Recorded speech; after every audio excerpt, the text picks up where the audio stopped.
Yes, he's on the return, Baba. And I'm going to was content. I'm a full fan of the Michelin. One last wheel. £7, $7 Abantuana. Soda, another one from the soda. Spikiri. It's your knife. What time do I cut? What time do I feel?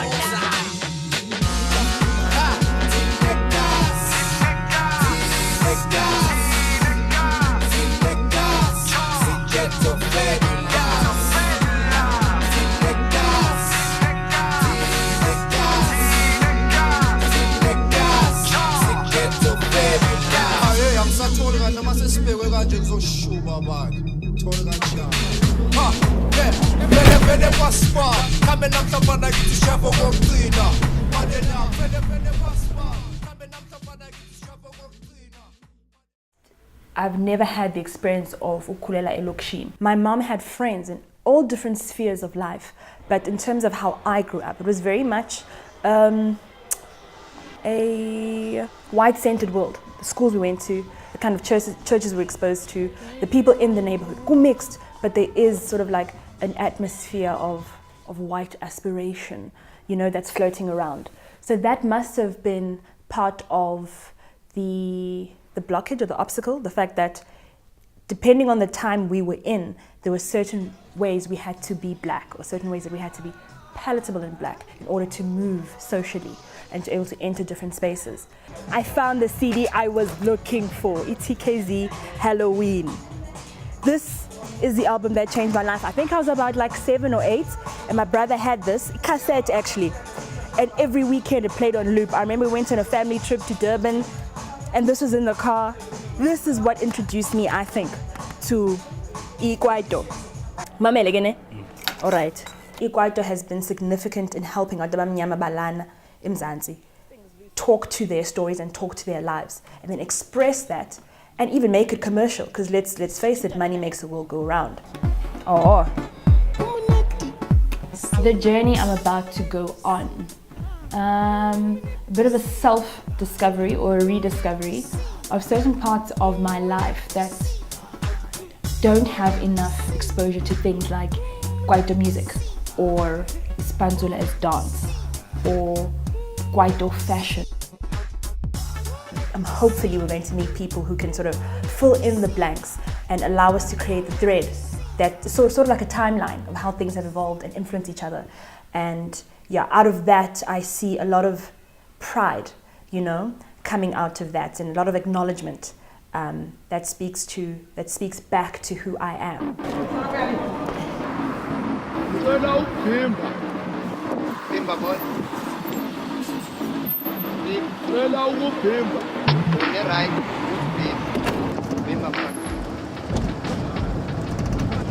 Wewe Spikiri yamazi? Spikiri yamazi. Umculo wakho yamazi? Ngiyawazi umculo wakhe. Alaska Trumpets bangenile. Bonke. Ne? Sonke bonke ngiyabazi mina. Mina ngitshela nge-album yakho yeKwaito oyona oyithandayo. Ngithanda ukumduma zona. Sure. Yeah. Siya right le but right la. Yeah. Kwangathi sifile iKwaito nje. Kanjani ukuthi ifile? Hey, indaba ithulile nje isikhathi eside. Sekwaba ihouse negqomo. Naso. Uyabona. So into engifuna ukuyazi ukuthi sazobuya or kwenzakalani.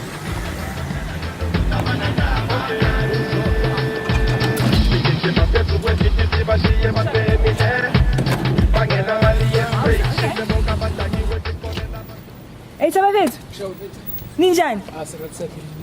Siyaphila bamela ke. Angisifikile eKalawa manje. Angi-expectanga ukuthi ibe i-house enje. Fancy. Kusemapamphuleni sister. I'm not sure bandeka. Ngathi ngizofika kuzitiye. Ngena la ne? Yeah, come on. Hi. Shakunjani my sister? Siyaphila. It's so good to meet you. Good to meet you too. Sure. Ushap. Meeting Spikiri is going to be very tricky for me because as a young black woman, kufuneka ube respect, ndihloniphe.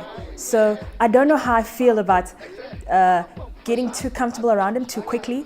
I know that I'd like to address him as Babu Spikiri or Babu Mandla, maybe his real name, his full name. So I'll have to test the waters. Hey! Uyasihlela Charo kanti isimoko sakho yini wasihlukumeza kanti wena vele uhamba nini Wacha wanyuka kanti yini vele uyalunywa Siqale lento at the beginning.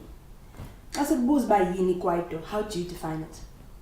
Mina ngibuye lokishini, you know, and I grew up eKasi and I saw so many things around me in Sakula, you know. When I joined Chico in 85, we decided after Wapume came in, we decided to start Kwaito music, like something originally from the ghetto. Sure. And not something that we take from overseas or wherever. Yeah. Something that we wanted to create a ghetto sound. Yeah. And my challenges, Gemanj, because in the 90s, it seemed like there were so many white-owned record labels. So what did it mean for you guys as young black men trying to enter industry? As engineers, producers. Then we sat down and decided, you know what, we must end this mentality. Everything must involve a white man. Sure.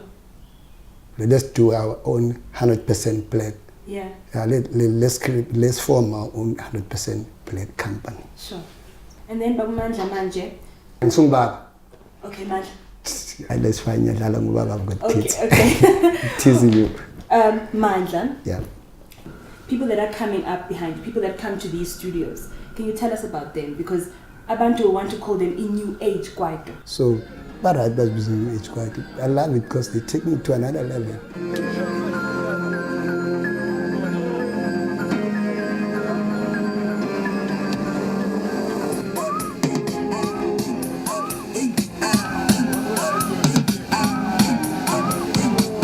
They can fuse our ideas and their ideas and create something else. Yeah.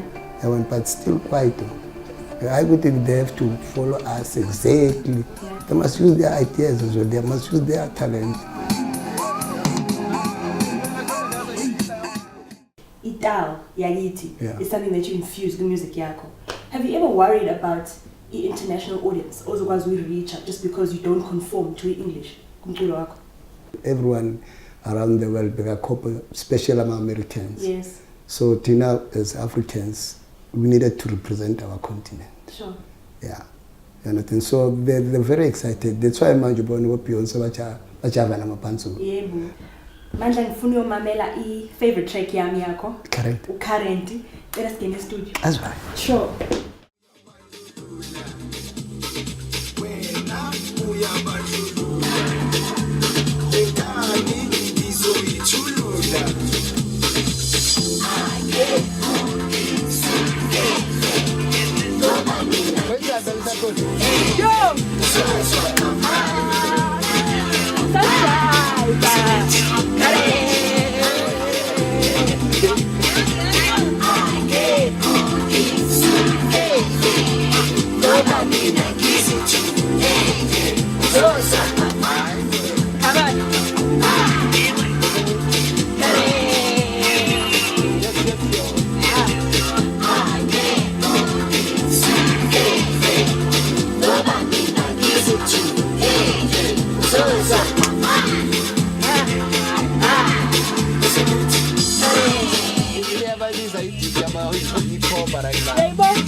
I think the minute we enter the studio, kwachinji mood, kwachinji atmosphere, it just speaks to music. You hear people talk about how music is a unifier.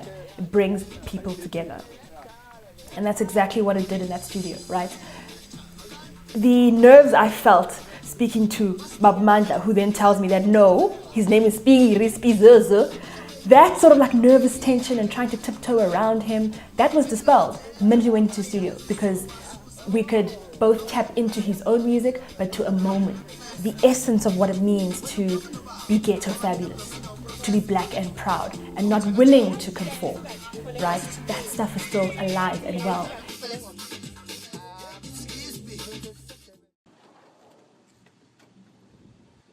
I couldn't, for the life of me, think of how to capture everything. But I could see the pride in him when he was talking about Kalawa, first black owned. It's a very big deal people might not get it, but for the time in which Kalawa came about, right, in the 1990s, it was huge for abantu bamnyama to not have a white man standing on top with a magical wand, sort of dictating how things must look and how things should sound. So that is a very important milestone in South African music and a very important milestone in black ownership.